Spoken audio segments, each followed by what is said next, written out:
Pavinato, sim, ele governou o Brasil 8 anos, depois elegeu a Dilma, ficou mais 5 anos e meio. 6 anos, com mais 4 anos agora, você soma tudo aqui, dá o quê? 18 anos.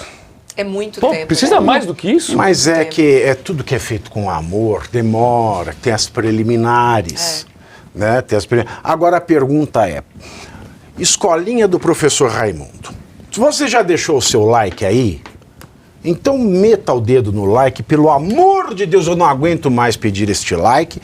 Eu vou fazer agora professor Raimundo para o aluno Luiz Arthur Nogueira. Fazer assim, a pergunta é assim, ó. Seu Luiz Arthur Nogueira, responda a pergunta.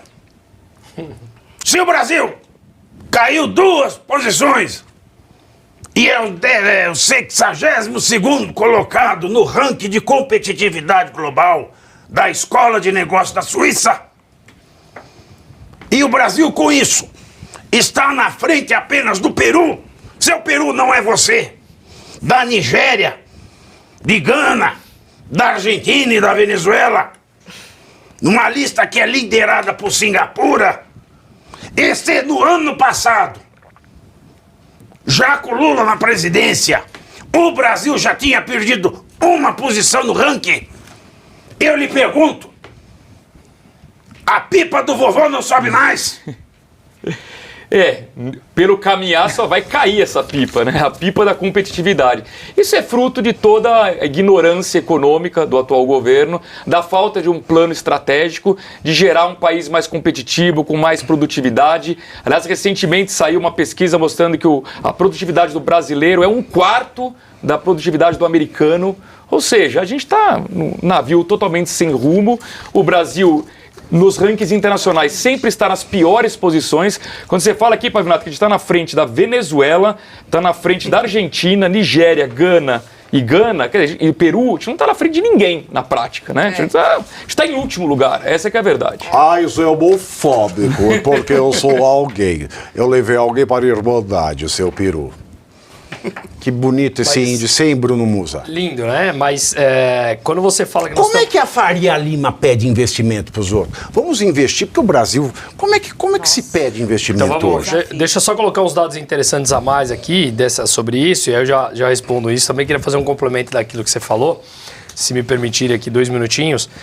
A gente está atrás, a Argentina está atrás da gente nesse ranking de competitividade, mas em PIB per capita eles continuam na nossa frente. Em produtividade, que saiu o estudo ontem, né, que você viu 1/4 do americano, a Argentina continua na frente do Brasil.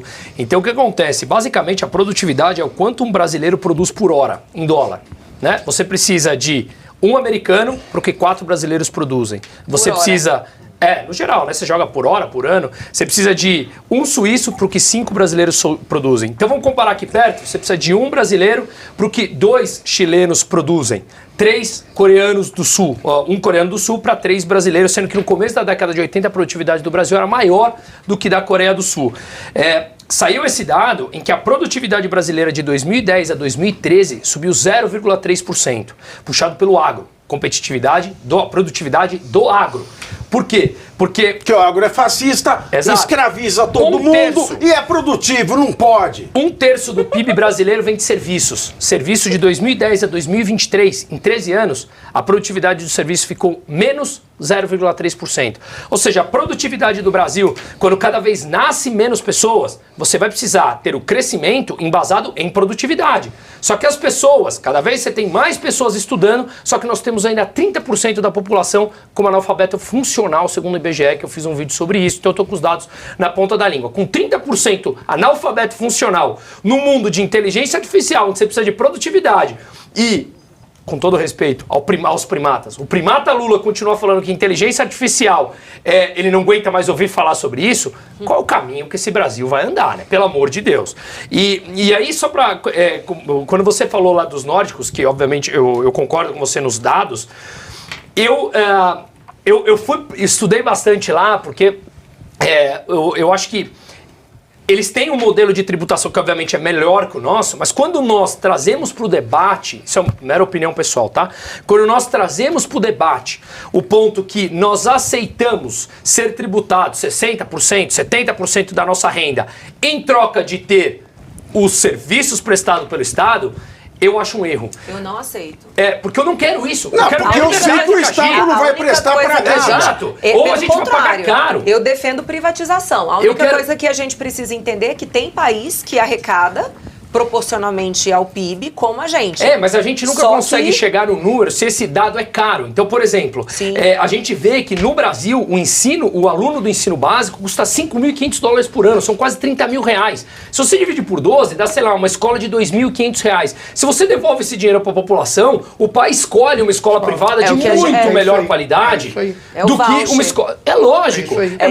Isso foi feito nos anos 80, a partir de 84 na Nova Zelândia, com governo de esquerda, inclusive. Mas aqui nós temos Paulo Freire, não venha, pois não. Exato. Agora, por exemplo, ali no Paraná foi aprovada agora a possibilidade, sob intensos protestos, São Paulo, de você privatizar a gestão das escolas públicas. Mas vamos dizer que é fascismo. E aí, assim, vai vir um STF. E aí, você sabe o que eu acho? Assim, eu fico revoltada, para Vivi, é que você vê as pessoas que matriculam seus filhos em escolas privadas.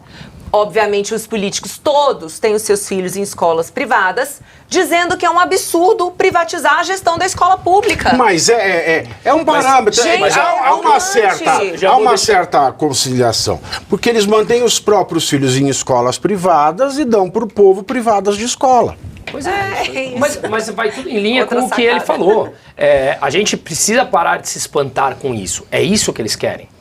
Eles querem 30% de um povo analfabeto funcional. Achando. Claro. É assim que você compra voto pelo estômago. Tá muito claro isso. E a nossa produtividade não aumenta. Mas não vai aumentar, exatamente. Enquanto você tem o cara falando que não aguento mais ouvir falar de inteligência artificial, ou cientistas brasileiros produzem uma inteligência artificial em português, olha o nível dessa pessoa. E assim, dois pontos que exemplificam o que você estava falando, quando eles necessitam.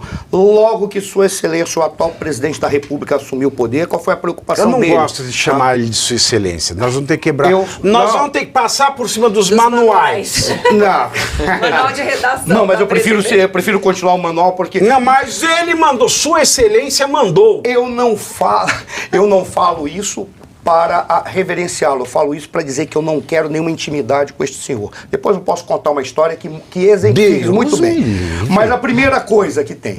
Primeiro, a primeira ação dele, se lembra quando ele vetou o deslocamento de verbas para as escolas utilizarem os kits de robótica? Por qual razão? Porque pobre não tem que aprender robótica. Isso é século XXI. Não, porque precisava... Essa é a primeira coisa. Porque a robótica estava abaixo em Brasília. Não Ele precisa. Precisava agilizar a robótica lá. Segundo ponto.